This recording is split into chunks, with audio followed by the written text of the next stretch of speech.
Welcome to Nutrition by Jules. I'm Jules, bringing you all things wellness for pregnancy and postpartum dirty. I have a mini move Monday for you today. We're going to do like a 10-15 minute, just quick, low impact, low intensity exercise together. We're going to start with just a shoulder stretch. So from the side, what this looks like is my hands are clasping behind my back. So I'm intertwining my fingers if my shoulder mobility allows me to, and then I'm rolling my shoulders back. And instead of arching, I'm going to tuck my rib cage down and keep this nice stacked position while I pull my shoulders away. Once you're there, if you want to do a nice controlled arch on purpose and pick your head up, you can, or you can stay right here nice and tucked thinking about your posture. You can also tuck your chin slightly and round your back again on purpose and slowly come up. So you can do this nice, slow, controlled shoulder reach, arching and rounding, or just focus on that good posture and pulling your shoulders away. Really loosen those shoulders up. If your shoulder mobility does not allow you to bring your hands together at your back, go ahead and grab a towel. See how far together you can get your hands on that towel, and then you can pull and push those hands away. Again, same idea. Slowly doing a small arch, coming slowly back, bringing my rib cage back down, slowly tucking, pulling those arms away, and roll back up. Relax your shoulders, and again, pull, and tuck. Good, and I say nice and slow and controlled because this is the first thing we're doing today, and even though I want to get a little good stretch on those shoulders and that neck, I don't want to, two towels, go too fast and crank anything odd. So yeah, hopefully that feels good. Starting out with that neck and shoulder stretch. Now we're going to go into a happy baby. You can do a full happy baby, but I'm also going to challenge you to do a half of a happy baby. So sometimes our babies are happy and sometimes they're only half happy. So traditionally we're to pick our head and our shoulders up, reach through and grab the outsides of our feet, and then pull out. I'm going to just do that with one. So I'm going to grab both and then extend one leg straight. I'm going to keep my head and neck up and my chin tucked here, and then pick this leg up and out and breathe.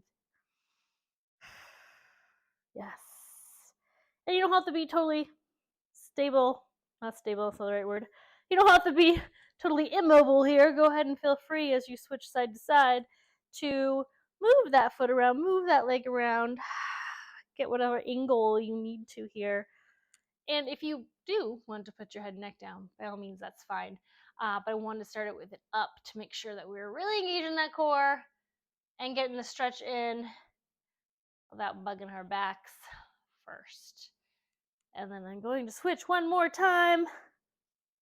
Straight, hip down, and now I can relax. Pull out to the side. Ooh, tight on this side. And other side, reach through, straighten up the leg, pull out, and rest my head. Oh, yes. Relax, release, relax. Really good at saying words today. Lucky you. And roll over slowly. Make your way, see, up to a stand. All good. We're not editing that out. Real life here, people. All right, arms up. Drop my shoulders down.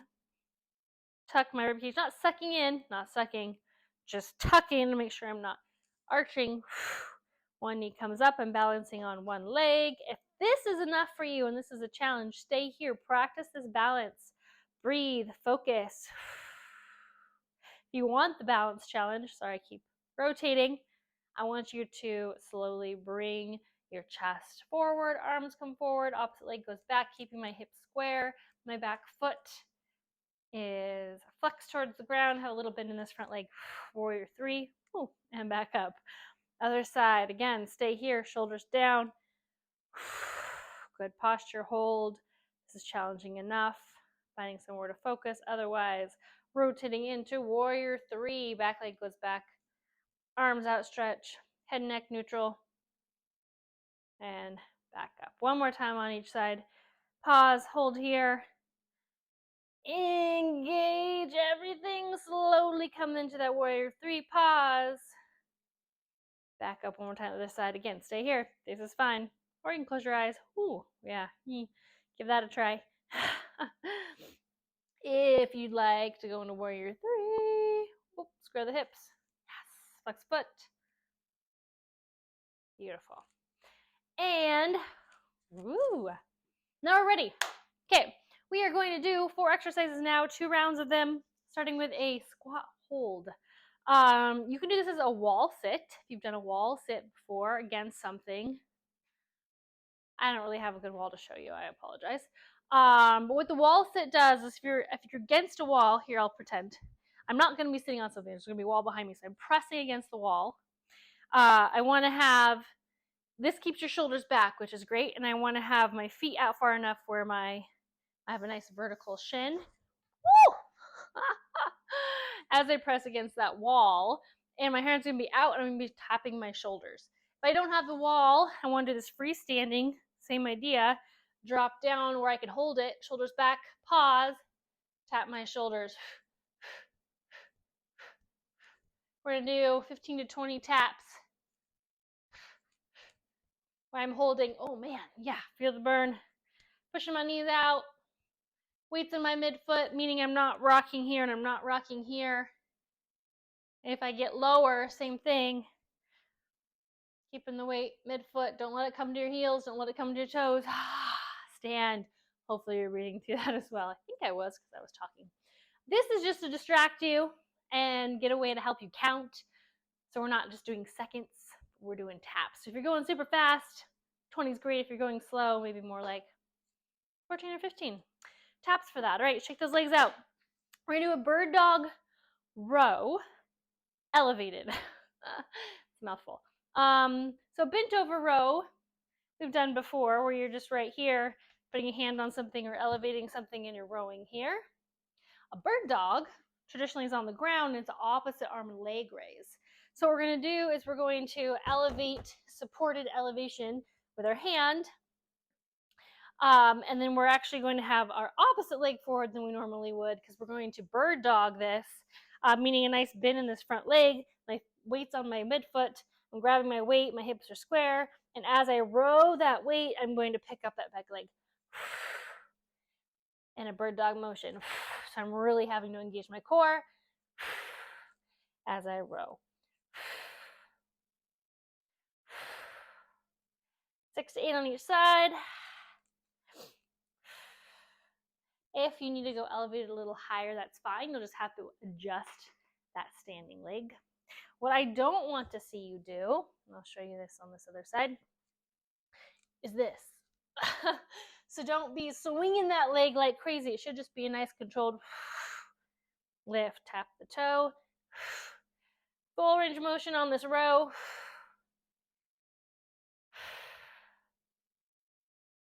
Hopefully whatever your hand's on is nice and steady as well, and my hips stay square.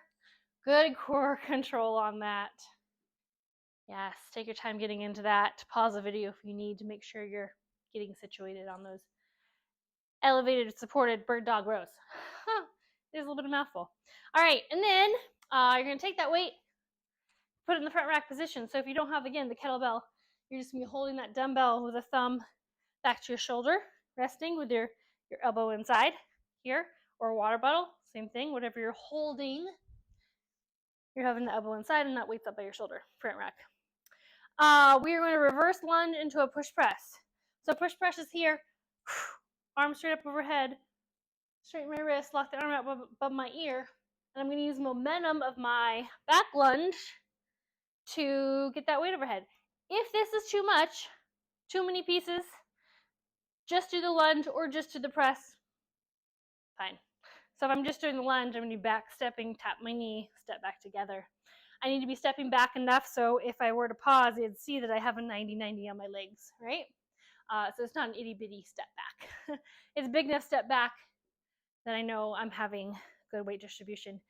And I do have a nice shoulder width gap in my feet, not walking a tightrope.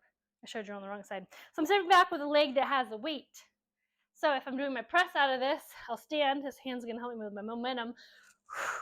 Press, reset. I talked a lot, so I'm just going to do 3, but I want you to try to do 6 on each side. I'm going to try not to hit my microphone as I do this side. So step back, tap, press overhead. Keep that rib cage down, lock the arm out overhead, reset.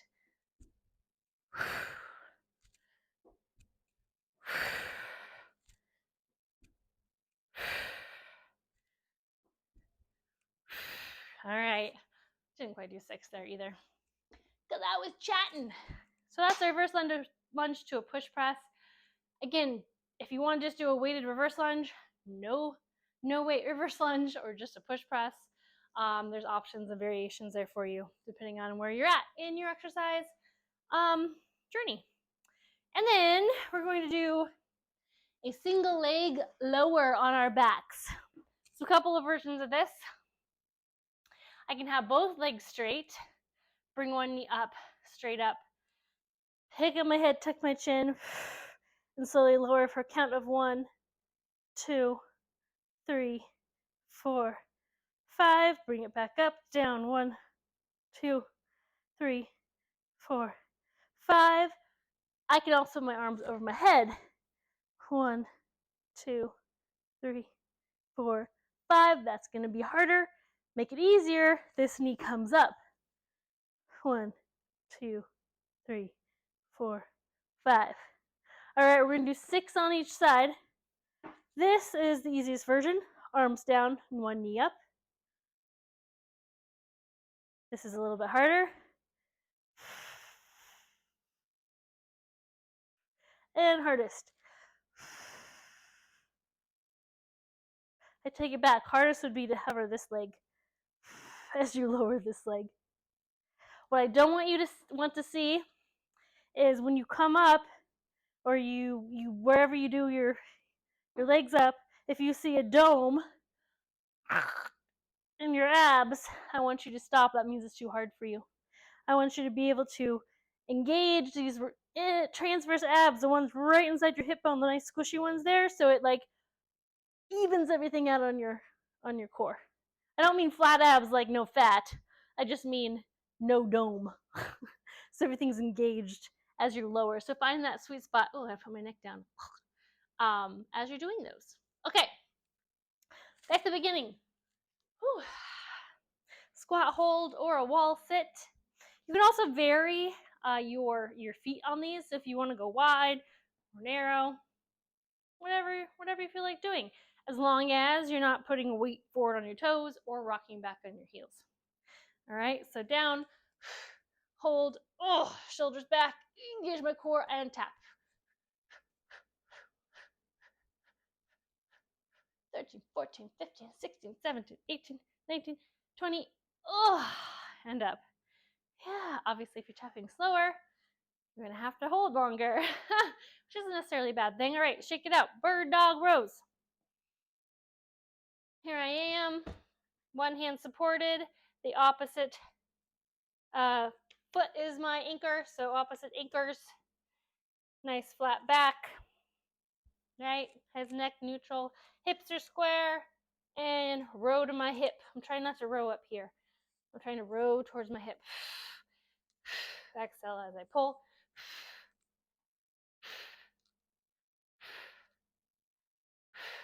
How many was that? Enough. All right, other side. And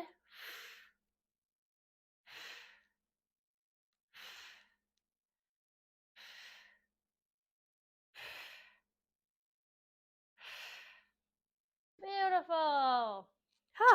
Yeah. All right, pick that weight up, front rack position.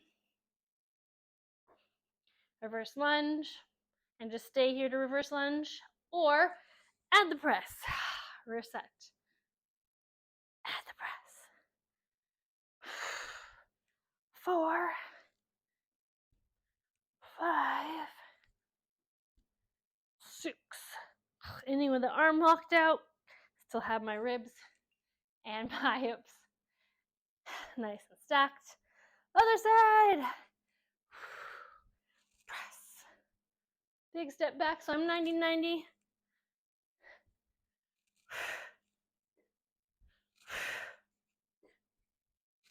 Last one.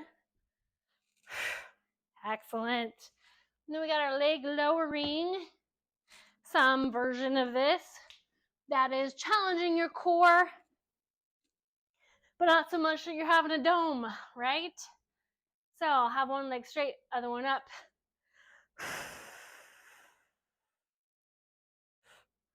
Count of 5. 1, 2, 3, 4, 5.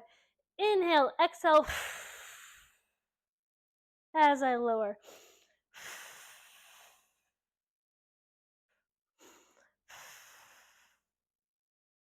Hi. Can't see me. Other side. 2, 3, 4, 5. 2 more. Last one. Yay. Knees up, roll over, sit up gracefully. Stretch out if you need. Otherwise, grab some water and smile. You moved your body today. I'll see you next time on Nutrition by Jules. Please subscribe. Okay, bye.